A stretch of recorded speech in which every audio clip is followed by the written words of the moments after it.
engingasazi ukuthi ungqongqoshe womnyango othile ozothola ukuthi ufande noma ukhiphe imali ekuxhaseni lwamcimbi lana. So which is wrong, wasebenzisa kabi lwaba bamandla akhe.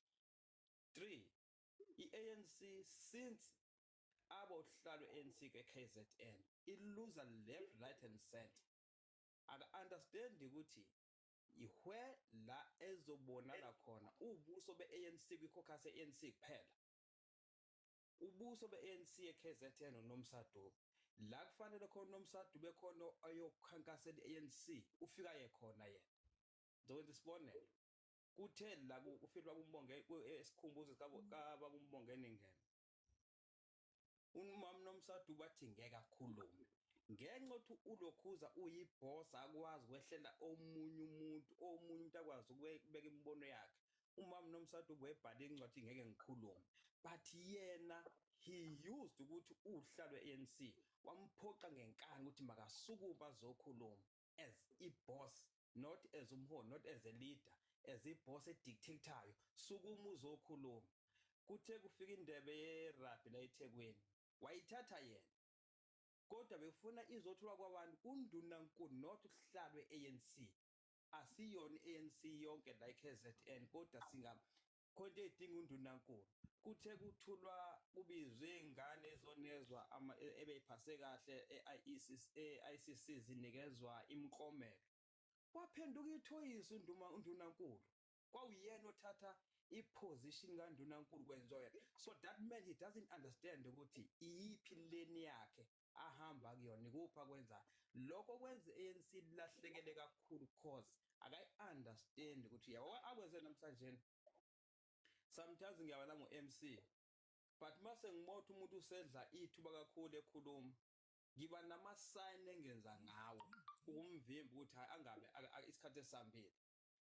Ubaba uButhelezi ngendlela engizwa ngayo mina ngathi uthi ubaba ubezohlaba khona into e-wrong ayibonile ngokubona kwami eyenziwa ubaba uMtolo, abefuna ukuyikhuza but asiyazi ngokushesha wamvimba yena. So nje umbono wami uthi ubaba uDuma he need to learn ukuthi yini ekumele ayenze. Sengiphetha akafunde kubabuzwela uMkhize, uthe ufile embalule ethanda abahambe esho noma yini ebathuka wathi bakuzwela uMkhize thina safika ANC umuntu athi methe ahamba uhambe yomhlasela kubangani bazali bakhe ekhaya kubo, uthi akeze nabazali bakhe uye esontweni asonta kulonto akabuyeza la. So that's leadership, ngoba wazi ukuthi umuntu ahambe namhlanje uzomreplace ngobani. So le ndoda lana ayikwamkele ukuthi ubaba uButhelezi nakube vela kwiLokhuza kweqembini le-opposition party yakhe, kodwa unguNdunankulu emcimbini kahulumeni lakhona emcimbini yeSilo enesilo phakathi funa azi ukuthi uyohleze ngaphansi kababa uButhelezi. When la makuthiwa nama-talk show la bekhona ngolosihlanu bekhuluma befesene nama-politicians, that's where azovela khona kenze noma yini kuba noma yini ayithandayo, ngoba uyobemele iqembu lakhe versus ama-politicians amanye. But uma kusemcimbini weSilo othinta iNdlunkulu othinta uZulu, akazi ukuthi yini azoyenza.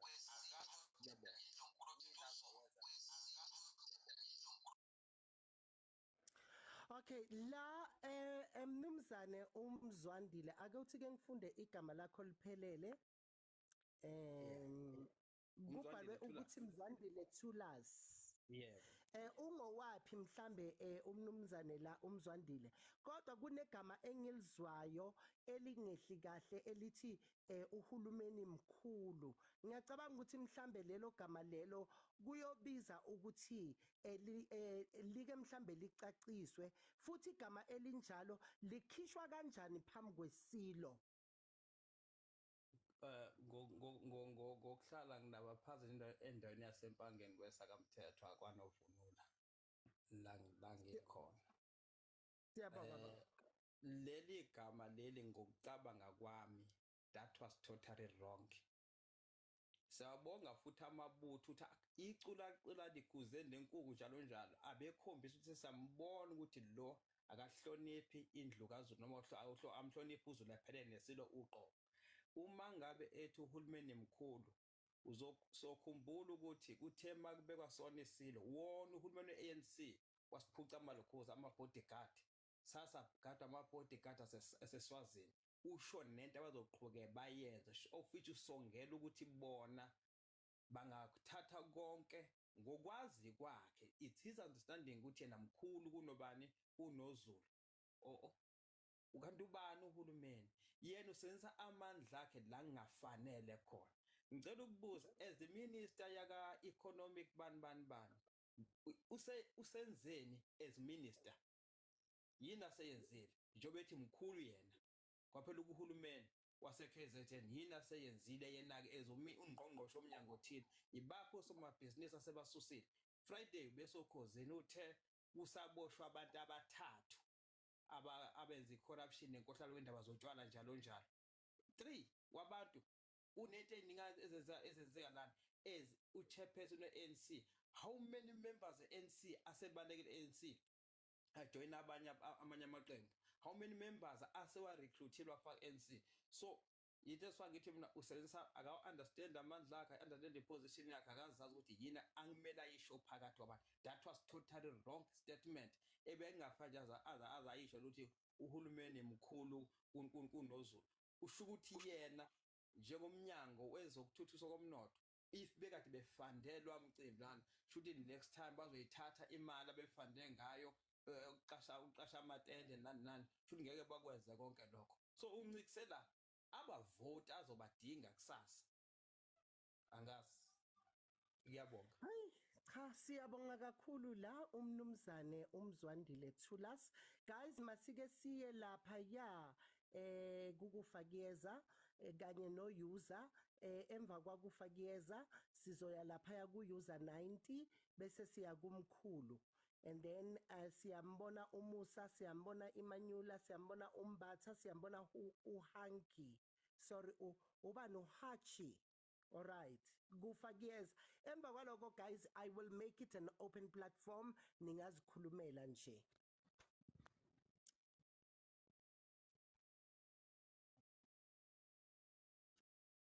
Sanibonani. Yebo baba. Njani? Siyaphila kunjani? Hayi into engiyisola kakhulu la. Lo mbhemu uDuma bambeke ngephutha. Uyifaka nyongo lomfana lapha kubo.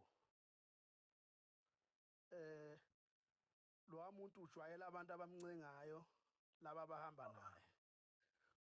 Asisho ukuthi ku-right okwenziwe kulaba abantu abamlandelayo abathe ukuthola kwindukanyana. Kodwa ukuze uhulumeni eyifunde lento, uhulumeni lo esinaye akakwazi ukufunda into makusakhuluma. Sengathi ngingaqiniswa kakhulu endukwini babheda lawo. Awukwazi ukuxhaphaza uZulu ngalendlela kamxhaphaze ngayo emncikisela ngeyinsiza kusebenza kamnikeze zona ethi mkhulu. Mkhulu makwenziweni.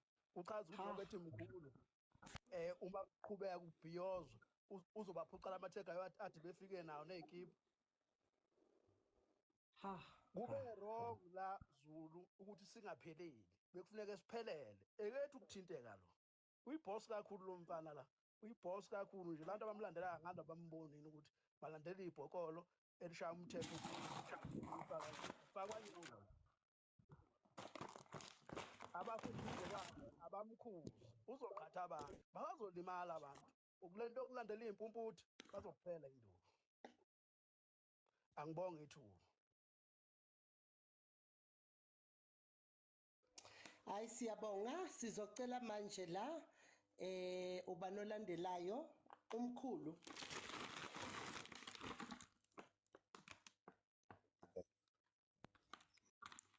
Sibonga leyansizwa yase Free State kukhona ukukhanyisa ekwenzile ngibinga khethekile umphathi wohlelo noma sike salahleka sabuye sabuya. Hey inzima lento kakhulukazi eqenjini lelibusayo indlela zalo zinokuphambuka kakhulu. Sizocela abaholi balo-ke iqembu elibusayo bangasithathi njengabantu esikhuluma kabi mhlambe ngoba singafundi bethola amavoti, kodwa indlela abenza ngayo bazidilizela bona umthangala. Angiqale nje la, uma mphathi wohlelo ukwi-province yaseJohannesburg, kunguwe okuzothi makuqedwa ukuvotwa uma seniwinile kube uwena ozoba undunankulu, iqembu likuthatha njengomuntu elimthembile. Nali iphutha lapho elenzeka khona. Uma umongameli eza e-KZN evakashile, ngabona nje abantu naku-TikTok begxeka umongameli. Angisho ukuthi umongameli wenza into e-right, kodwa njengomuntu ozalwa kwesinye isizwe akabonanga yena kukhona iphutha alenza. Kodwa le nsizwa yakithi kwaZulu kwakufanele ikhuze leyanto ngoba ngineshoyo ukuthi before yenziwe yaqale yaxoxwa kwi-caucus ye-ANC National ukuthi kuphakamiswe umkhonto phezu kwesilo esiyendaweni yesilo. Into yokuqala leyo yenzeka.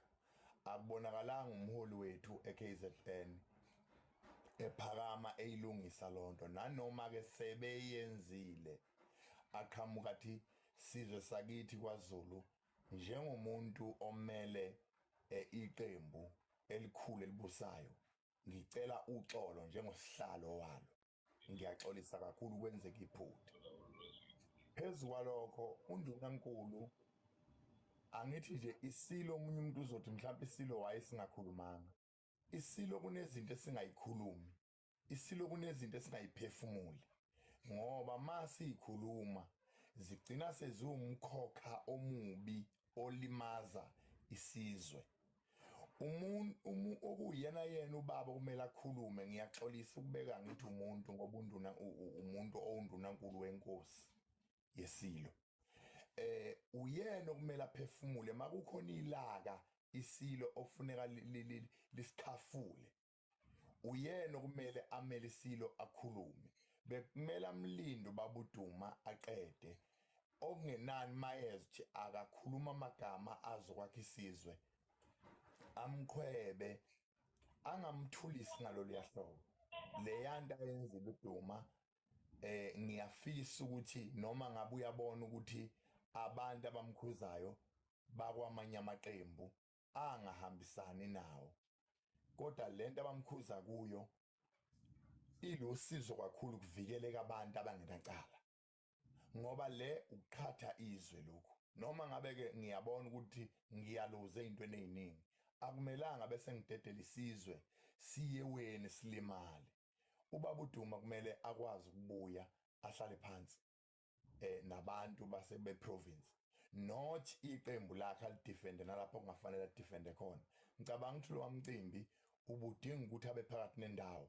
Uma ubuka undunankulu wesilo uyelinye iqembu, kodwa laphana kunento abezama indima azama ukuyidlala njengomholi, kodwa-ke kungenzeka ukuba thina sinalo ulwazi, yena uyazi ukuthi ubesefuna ukuthini undunankulu wayesemvimba, undunankulu wesilo. Kodwa uma ningaqaphela kahle, iqala ukuphambuka lento laphana ekuthenini undunankulu lo ozoba undunankulu, ngoba vele usewuyena uyameqa ubaba umama uNomsadube akamthathi njengondunankulu, njengomuntu okuyena undunankulu wala KwaZulu Natal.